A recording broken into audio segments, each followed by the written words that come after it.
বেশ কিছুদিন আগে ইরান এবং ইসরায়েলের সাথে যে যুদ্ধ সংঘটিত হয়েছে, মার্কিন প্রেসিডেন্ট ডোনাল্ড ট্রাম্পের মধ্যস্থতায় সেটির আপাতত সমাপ্তি ঘটেছে।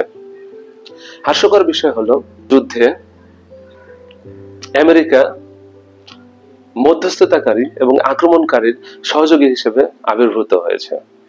এই যুদ্ধের পরেই রাজনৈতিক অঙ্গনে কথা উঠতে শুরু করেছে, যুদ্ধে কার হার কার জিত হলো। দুই পক্ষই জেতার দাবি করছে। বেনিয়ামিন নেতানিয়াহু উনি তো রীতিমতো ঘোষণা দিয়ে উল্লাস করছেন। অপরদিকে ইরানের শাসকগণ এর ব্যতিক্রম নয়। তারা রাস্তায় নেমে তারা বিজয় উদযাপন করছেন। প্রকৃতপক্ষে এই যুদ্ধের আসল বাস্তবতা কি? আলোচনায় যাওয়ার আগে দর্শকবৃন্দ, আমার চ্যানেলটি সাবস্ক্রাইব করার জন্য অনুরোধ করা হলো। যুদ্ধের পরে স্বাভাবিকভাবে কথা উঠেছে ইরানকে নতুন করে ভাবতে হবে। পরে ডোনাল্ড ট্রাম্পের 3টি পারমাণবিক স্থাপনা কেন্দ্র ধ্বংসের দাবি করেছেন। ইরান অবশ্য কিছুটা স্বীকার করেছে, তবে রাজনৈতিক বিশ্লেষকের মতে তারা বলছে ইরান সম্ভবত তার পারমাণবিক পরিকল্পনা থেকে ফিরে আসবে না। আন্তর্জাতিক পারমাণবিক সংস্থার প্রধানও ইতিমধ্যে একটি কথা বলেছেন। উনি বলেছেন ইরানকে সম্ভবত এই যুদ্ধের মাধ্যমে পারমাণবিক পরিকল্পনা থেকে বিরত রাখা সম্ভব নয়। হয়তো তারা কয়েকদিন পিছিয়ে গিয়েছে, তবে তারা আবার নতুন করে পারমাণবিক অস্ত্র তৈরি করতে সক্ষম হবে। যাই হোক না কেন, এই যুদ্ধে সার্বিক দিক বিবেচনায় ইরানের কিছু দুর্বলতা পরিলক্ষিত হয়েছে। এই প্রেক্ষিতে বলা যেতে পারে ইরান এখন কি করতে পারে।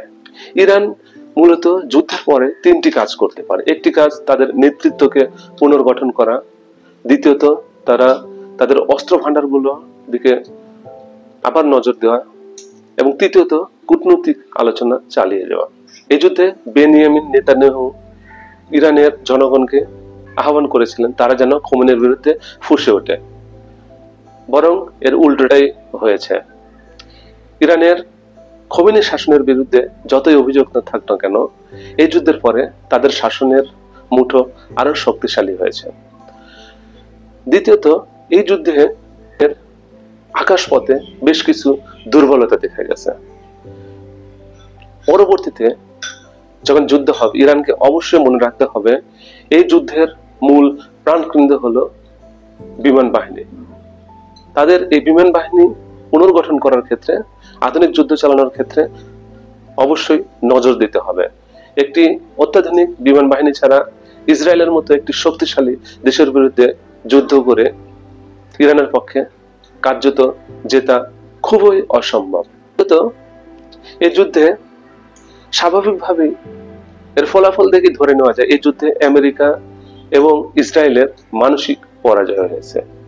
ইসরায়েল আগ বাড়িয়ে যুদ্ধ করেছে, এটির দায় তারা এড়াতে পারে না। অপরদিকে মার্কিন প্রেসিডেন্ট 10 দিনের কথা বলে 2 দিনের মধ্যে ইরানকে আক্রমণ করে বসে। এর ফলে আমেরিকার বিশ্ব রাজনীতিতে যে একটি ইমেজ ছিল, সেই ইমেজ সংকট ঘটেছে। পরিশেষে এই কথা বলা যেতে পারে, ইরান কি মনে করছে আসলে এই যুদ্ধ শেষ হয়ে গেছে? তারা যদি মনে করে তাহলে তারা এটা ভুল করবে। তবে অনেক ইরানি বিশ্লেষকের মতে এই যুদ্ধবিরতি সাময়িক। তারা মনে করছেন এখানে যুদ্ধ শেষ হয় নাই। আমেরিকা ইসরায়েল সম্ভবত আবার যুদ্ধের অজুহাত খুঁজবে এবং আলটিমেটলি ইরানের উপরে হামলা করবে। এই যুদ্ধে ইরান একটি পলিসি নিয়েছে। তারা সময়কে একটি মূল্যবান সম্পদ হিসেবে বিবেচনা করছে এবং ধৈর্যের কৌশল গ্রহণ করেছে। তারা হয়তো মনে করছে সময়ের সাথে সাথে পরাশক্তিগুলো তারা তাদের শক্তির খেই হারিয়ে ফেলবে, জয়লাভ করবে। এখন দেখার বিষয় হচ্ছে সামনের দিনগুলোতে কি ঘটে। তবে এই যুদ্ধ স্বাভাবিকভাবে মনে করা যেতে পারে থামবে বলে মনে হয় না। এর কারণ গতকাল ইসরায়েল আবার ইয়েমেনের উপরে হামলা করেছে। তাই এটা বলা যেতে পারে এই যুদ্ধ কিছুটা সাময়িকভাবে বন্ধ করা হলে এর ফলাফল আরো সুদূর প্রসারী হবে।